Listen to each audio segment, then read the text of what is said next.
Yo man, guys, I'm making this video because I just feel like I need to speak up on something that happened to me yesterday night. So I don't know if you guys are aware that the police is beginning to act up again. They are beginning to, of course, it's not like they ever stopped, but they have continued to oppress people and act a fool. Like yesterday night, I don't know if you guys have seen the police guys who stop people on the bridge, on that ring road bridge, the bridge that connects to Osborne Ikoyi from Third Mainland Bridge. They were there. I was in an Uber, and then I was coming to my family at Ikoyi in an Uber. These guys flagged the car down, looked inside, he smiled. The driver, put the windows down, and then before you know what's happening, this guy literally cocks his gun and moves to the front of the car and is pointing his gun at us, and he's like, stop, move to the side, park. At this point, I'm already getting angry because I'm just like, why would you cock your gun at me? Why would you cock your gun at a civilian? Why would you use your gun to stop somebody who has not been, who is not harmful, who isn't armed, and someone who hasn't been confirmed a criminal? Like, why did he have to get there? So at this point, he's like, move, and he's really like using the gun to, like, getting his face up, like, angry. So at this point, I'm already angry. I wind down when I get to the point where this driver is moved. I was in a Bolt, sorry, not an Uber. And then, I wound down and I'm like, why are you pointing your gun at me? Why are you cocking your gun? This guy's now pissed. He's like, why am I questioning him? But at this point, I'm like, please, can you stop pointing your gun at us? I'm not a criminal. We're not criminals here. If you want us to park, we'll park. He's like, oh, guy, you cannot tell us our job. I'm here to do stop and search. First of all, this guy looks like a hardened criminal. Hardened criminal. He was smelling, by the time I got down the car, he was reeking of alcohol. Black-faced man who looked like a rogue. There's no difference between this guy, how he looks, and the people he's trying to profile and the people he's trying to catch. This guy, comes to where I am, tells me to open the door and tells me to come down, because at this point, it's like I'm challenging him.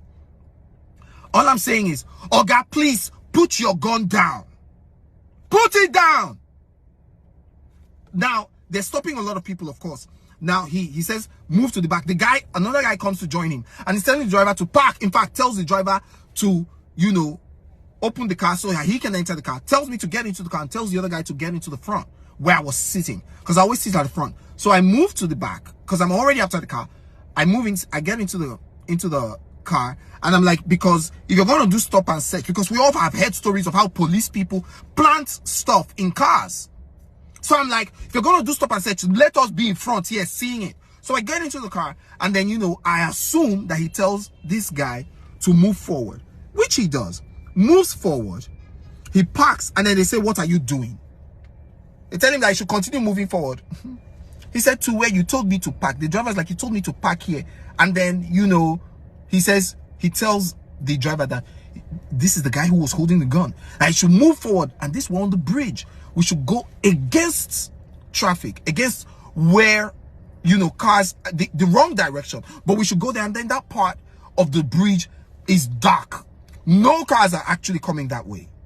Oh my God. At this point, I literally opened and the Bolt driver is about to move. I literally opened the car door, and I'm like, he had actually even started moving. That was when I was like, you people must be silly. I came out of the car. I said, you want to take me to a dark place after all the stories we've heard about you policemen with your gun that you're already cocking at me? So I come out from the car and say, I'm not moving. The guy's like, how can you move? And he comes to hold my trouser. And so I'm like, don't touch me. If you want to search me, search me. Let's establish something first. You want to search. You want to feel like I've done a crime, I've committed a crime, I've done something against the law. Establish that. Don't just come and oppress me. This guy's holding his gun, And then he's holding me by the waist. I told him to remove his hand. Another guy, another police guy. Mind you, there are about 20 of them on this place. No official police car. No official. They came with a freaking silly shuttle. A shuttle is what they were carrying. There is no way we can trace these policemen where they came from.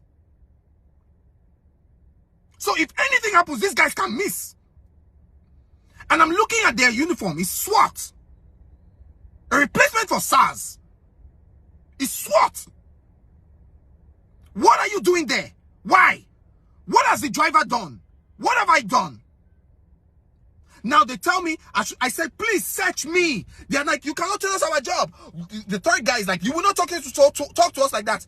They now started looking for a way to pin me down. The guy looks at me and is like, why are you wearing camo shorts? I'm like, I've had this short for 12 years.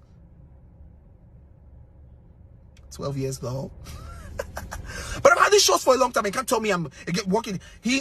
Of course, he now says, let's search him. One of the guys like, let's search him. And so in fact, at this point, I pour out all the contents of my bag on the boot of the car. Search. There's nothing inside the bag now. Search. Then this guy brings out my house keys, which is a native drum. Oh, it's my... This guy brings out my house keys and says, this is Jazz. Guys, let me look for these keys for you. Because these guys pissed. They were looking for all sorts. This guy says that this is Jazz. Mind you, this was some of this key holder is something that was given to me by Google, you know, to celebrate our culture. And I just started laughing at this point.